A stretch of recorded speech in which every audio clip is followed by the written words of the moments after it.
Кыргызстан менен Россия ортосундагы байланыш эки тараптуу жана көп тараптуу спектрди камтыйт. Аны менен бирге өлкөлөр бир нече эл аралык жана аймактык уюмдардын алкагында тыгыз кызматташат. Маселен, көз карандысыз мамлекеттердин шериктештиги, Шанхай кызматташтык уюму, жамааттык коопсуздук келишим уюму. Бул шериктештиктер мамлекеттер ортосундагы саясий жана коопсуздук байланыштарды чыңдоодо аянтча болуп келет. Ал эми Евразиялык экономикалык биримдик соода жана экономикалык байланышты жакшыртууда. Кыргызская республика сегодня суверенное государство, самостоятельный субъект международных отношений. Российская Федерация сегодня мировая держава, имеет внушительный вес на международной арене. Россия – наш близкий, надежный союзник и долгосрочный стратегический партнер.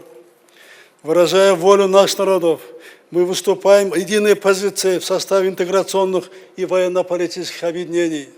Это прежде всего СНГ, Евразес, ОДКБ, ШОС. Важнейшим приоритетом для Кыргызстана является наращивание сотрудничества в рамках Евразийского экономического союза. Между нашими государствами поддерживаются интенсивные политические связи, интенсивный политический диалог. Мы регулярно встречаемся с президентом Жээнбековым. Отмечу, что Россия и Киргизия сообща работают над обеспечением региональной стабильности, сотрудничают по военной линии, как на двусторонней основе, так и в рамках организации договора о коллективной безопасности. Выступают с согласованных позиций в международных организациях. Өткөн жылы Кыргызстан ириделген эки эл аралык уюмга төрагалык кылып ийгиликтүү өткөрүп берди. Жайдын башталышында Бишкек шаары ШКУнун кезектеги саммитин кабыл алды. Кыргызстанга дүйнөнүн 12 өлкөсүнүн лидерлери келди. Кыргызстан бул уюм алкагында Россия менен чөлкөмдөгү коопсуздук, экономика жана саясий багытта кызматташат. Индия менен Пакистандагы мүчө болуп кирди. Мына ушул дагы мына биз өзгөчө ушул Борбордук Азияда мамлекеттер мына бул жерде эми дүйнөдө ар кандай ушул терроризм, башка көптөгөн нерселер болуп атат. Ошонун алкагында дагы бул ШОС дагы кандайдыр деңгээлде биздин коопсуздугубузга мындай жардам бере турган эл аралык уюмда. Былтыр Россия президенти Кыргызстанга 3 жолу келди. Жазында мамлекеттик сапар менен, жайында ШКУнун саммитине, күзүндө болсо ЖККга мүчө өлкөлөрдүн президенттеринин отурумуна катышты. ЖККнун алкагында кыргыз-орус мамилеси аскердик, техникалык жана коопсуздук тармагында жүргүзүлүп келет. Биздин өлкөнүн, ошондой эле Россия Федерациясынын коопсуздугун камсыз кылуучу уюм. Кантта ошол ОДКБнын аскердик базасы жайгашкан. Мына бул дагы ушул биздин коопсуздук маселебизге түзөтүз оң таасирин тийгизген нерсе да. Ушуга окшогон уюмдардын бардыгы албетте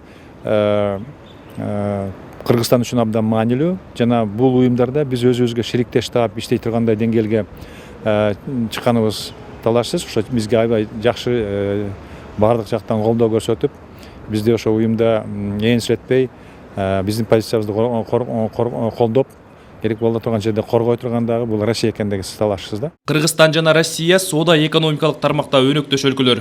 Ортодогу товар жүгүртүүнүн көлөмү 2 миллиард долларга чамалайт. Бизден айыл чарба продукциялары, жаратылыш рудалары, жеңил өнөр жай өндүрүмдөрү экспорттолот. Эки мамлекет ортосундагы соода экономикалык байланышты арттырууда яеп жакшы аянтча болуп бергенин адистер айтышат. Россия мына бүгүнкү күндө дагы Кыргызстан үчүн абдан маанилүү, стратегиялык жактан бийик деңгээлде турган шериктеш мамлекет экендигиси талашсыз. Андыктан менин оюмча ошо мамилени биз мындан ары улантсак, анда ошо Россиянын сабагы, Россиянын тажрыйбасы бизге чоң бир үлгү боло тургандай деңгээлде экендигиси талашсыз. Эки өлкөнү тамыры терең достук, тарыхы бай шериктештик бириктирип турат. Өлкөлөр ортосундагы дипломатиялык алака стратегиялык деңгээлде жүргүзүлүп келет. Бул кызматташтыктын эң жогорку деңгээлин айгинелейт. Мамлекеттер соода экономикалык, илимий техникалык, аскердик коопсуздук, маданий гуманитардык тармактарда байланышат. Амантур Шергазиев, Эсен Турабы Кеев, Ала-Тоо 24.